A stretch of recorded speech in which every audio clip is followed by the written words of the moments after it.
Hello everyone, I hope you all are doing well. So, in today's lecture, I am going to discuss with you the next topic of child health nursing second unit, that is nutritional needs of infants, जिसमें हम artificial feeding के बारे में पढ़ेंगे. जो मेरी previous lecture था उसमें हमने जो है वो ब्रेस्ट फीडिंग के बारे में पढ़ा था. So without any further delay let's start with the video. So welcome on my YouTube channel. Let's start with the topic that is nutritional needs of infants, जिसमें हम आर्टिफिशियल फीडिंग के बारे में पढ़ेंगे. Artificial feeding, as we know that various experts believe करते हैं कि breast milk जो है वो बेस्ट न्यूट्रिशनल चॉइस है for infants. So breast feeding जो है वो पॉसिबल नहीं है सभी वुमेंस के लिए. फॉर मैनी वुमेन डिसीजन जो होता है ब्रेस्ट फीडिंग का, जो फार्मूला फीडिंग का, वो बेस्ड होता है उनके कंफर्ट लेवल पे, उनके लाइफस्टाइल पे और उनकी स्पेसिफिक मेडिकल कंडीशन की वजह से. सो जो मदर अनेबल होती हैं ब्रेस्ट फीड करने के लिए या फिर डिसाइड करती हैं कि हमने ब्रेस्ट फीड नहीं करना है, तो इन्फेंट फार्मूला जो है वो एक गुड अल्टरनेटिव है उनके लिए. So feeding the child other than breast milk is known as artificial feeding. जब हम बच्चे को ब्रेस्ट मिल्क के अलावा दूसरा जो मिल्क प्रोवाइड करते हैं उसको हम बोलते हैं artificial feeding. It include use of cow's milk, buffalo's milk और commercial available dried whole formula, जिसमें हम बच्चे को काउज मिल्क देते हैं, या तो बफेलो मिल्क देते हैं, या फिर जो commercially available dried whole milk formulas होते हैं उनको यूज़ करके बेबी को मिल्क देते हैं. Next is indications for artificial feeding. So there are main indication for artificial feeding are, first is death और absence of mother. Some time mother available नहीं होती है बच्चे के पास, जब मदर की डेथ हो जाती है तो उस टाइम पे आर्टिफिशियल फीड दी जाती है बच्चे को. In case prolong maternal illness, अगर मदर को कोई प्रोलॉन्ग पीरियड से इलनेस चल रही है कोई, जिस वजह से भी उसको ब्रेस्ट फीड नहीं दिया जाता. Failure of breast milk production, some cases ऐसे होते हैं जिसमें मिल्क प्रोडक्शन होता ही नहीं है उन केसेस में. Next is mothers who have active TB and HIV positive. जो मदर HIV पॉजिटिव होती हैं, जो एक्टिव टीबी होता है जिनको, वो भी ब्रेस्ट फीड नहीं करती हैं. Next is working mothers. सब मदर्स जो है वो वर्किंग होती हैं, वो अवेलेबल नहीं रहती हैं अपने बेबी के पास, जिस वजह से उनको आर्टिफिशियल फीड देने की ज़रूरत पड़ती है. Next is the baby is adopted and mother who has adopted the baby is not lactating. अगर तो किसी ने बच्चे को अडॉप्ट किया है, या जिस बच्चे मदर ने अडॉप्ट किया है वो लैक्टेटिंग नहीं है, तो इन सभी केसेस में हम जो है बच्चे को आर्टिफिशियल फीडिंग देते हैं. So next is artificial formulas और feeds. A baby who is not breast feed is a feed on artificial formulas. So most of infant जो है वो फीड किए जाते हैं काउज मिल्क, बफेलोज मिल्क और dried milk formulas. So first is cow's milk. Cow's milk जो है वो एक चीप अल्टरनेटिव है. इंडियन फैमिलीज जो है वो जनरली काउज मिल्क ही यूज़ करती हैं. काउ मिल्क में जो है वो 3 टाइम मोर प्रोटीन होता है दैन ब्रेस्ट मिल्क में, बट जो प्रोटीन होता है काउ मिल्क में वो इजीली डाइजेस्टेबल नहीं होता है बेबी को, और जो कार्बोहाइड्रेट कंटेंट होता है ह्यूमन मिल्क में वो हायर होता है as compared to cow's milk में. जो अमाउंट होता है फ़ैट का वो सेम होता है बोथ काउ मिल्क में भी और ब्रेस्ट मिल्क में ही भी, बट जो फ़ैट होता है ब्रेस्ट मिल्क में वो बेटर इमल्सिफाइड हो जाता है और डाइजेस्ट हो जाता है as compared to cow's milk. और जो बच्चे को हम फर्स्ट 6 to 8 वीक्स तक जो मिल्क देते हैं काउ मिल्क, उसमें जो है 3 to 4 जो रेशो है वो होता है मिल्क का, और उसमें 1 पार्ट जो है वो वाटर डालना पड़ता है. देन जब बच्चा जो है वो 3-4 मंथ्स का हो जाता है, उसके बाद अनडिल्यूटेड मिल्क जो है वो हम बच्चे को दे सकते हैं. Next is buffaloes milk. जो बफेलो का मिल्क होता है वो हम काऊ की मिल्क की प्लेस पे यूज़ कर सकते हैं, बट इसको हम स्किम्ड करके देन सेम प्रोपोर्शन में जो कि हम बच्चे को देते हैं काऊ मिल्क, उस प्रोपोर्शन में दे सकते हैं. Next is dried milk formula. जो commercially available dried milk formulas होते हैं, जहाँ तो वो काऊ मिल्क से बेस्ड होते हैं, जहाँ तो फिर सोया प्रोटीन बेस्ड होते हैं. Next is methods of artificial feeding. So babies can be feed artificially by following ways. First is bottle feeding, second is कटोरी and spoon feeding, third is cup feeding and fourth is गवाज और nasogastric और gastric feeding.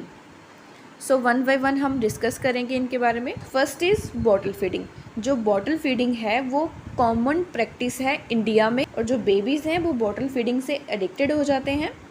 अगर हम prolong bottle feeding करते हैं जिसकी वजह से क्या होता है, बेबी बॉटल टूथ डिके भी होने के चांसेस होते हैं।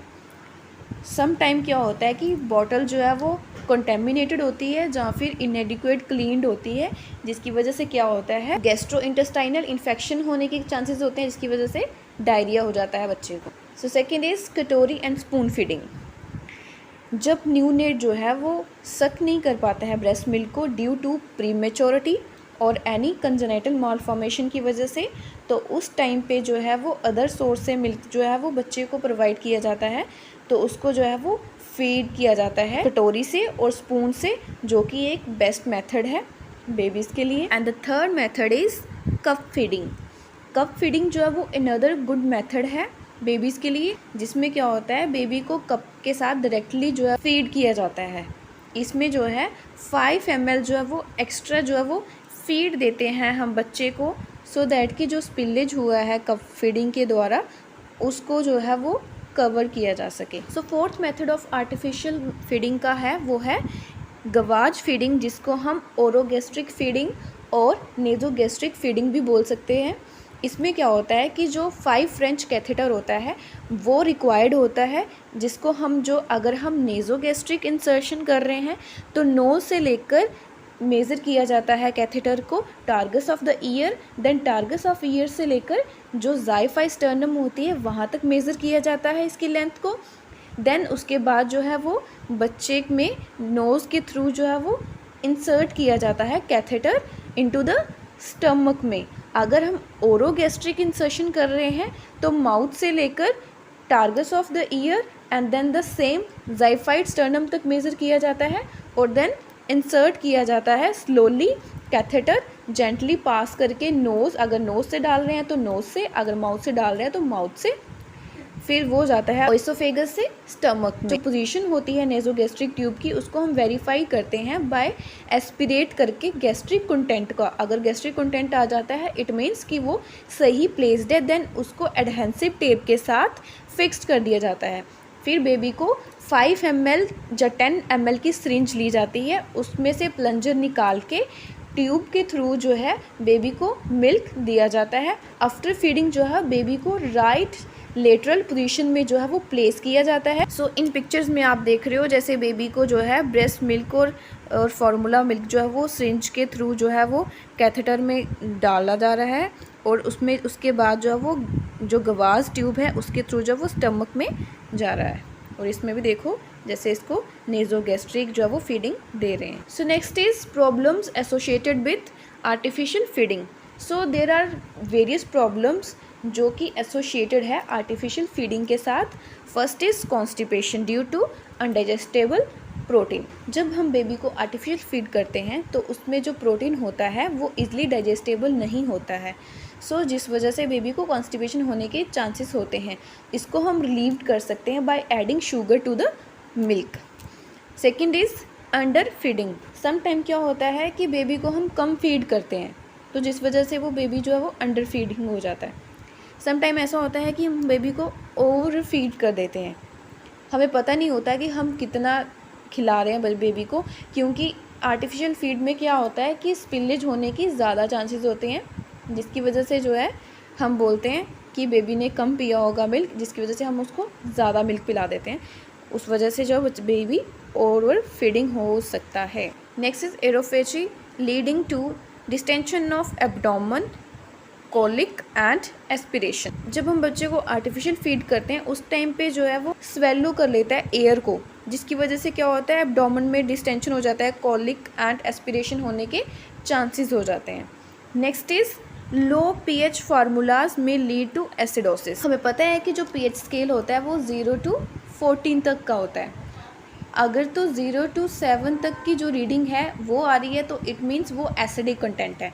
अगर 7 to 14 तक आ रहा है इट मीन्स वो बेसिक कंटेंट है। अगर तो 7 आ रहा है इट मीन्स वो न्यूट्रल है। तो सम टाइम क्या होता है कुछ फार्मूलाज जो होते हैं वो लो पीएच के होते हैं। लो पीएच मीन्स वो एसिडिक होते हैं, जिसकी वजह से क्या होता है एसिडोसिस हो जाता है बच्चे को। So next is malnutrition. Some time क्या होता है कि हम जो फीड होता है उसको ओवर डिल्यूट कर देते हैं। ओवर डिल्यूट होने की वजह से क्या होता है, बच्चे को माल न्यूट्रिशन हो जाता है। Next is high incidence of infection if hygiene is not maintain. अगर हम हाइजीन प्रॉपरली नहीं मेंटेन करेंगे तो उससे क्या होगा कि इन्फेक्शन होने के चांसेस बढ़ जाएंगे। Next is artificially fed infants are at high risk of gastroenteritis, anaemia, hyperphosphataemia and hypocalcaemia. जो आर्टिफिशियली फीड करते हैं इन्फेंट्स को, वो इन्फेंट्स हाई रिस्क पे होते हैं gastroenteritis, anaemia, hyperphosphataemia and hypocalcaemia. Hyper means ज़्यादा, फॉस्फोरस इमिया, हाई फास्फोरस हो जाता है ब्लड में, और जो हाइपोकैल्सीमिया है वो है, hypo means low, calcaemia means calcium in blood. So low calcium हो जाता है ब्लड में। So these are the problem जो कि एसोसिएटेड है आर्टिफिशियल फीड की वजह से। सो आई होप आपको मेरी वीडियो अच्छी लगी होगी। अगर आपको मेरी वीडियो अच्छी लगी है तो प्लीज़ चैनल को लाइक, शेयर एंड सब्सक्राइब करना ना भूलें। और जो प्रीवियस लेक्चर है उसका लिंक डिस्क्रिप्शन में है, जाकर उसको भी चेक करिए। इसमें मैंने आपको ब्रेस्ट फीडिंग के बारे में एक्सप्लेन किया हुआ है। Thank you so much for watching and thank you so much for supporting the channel.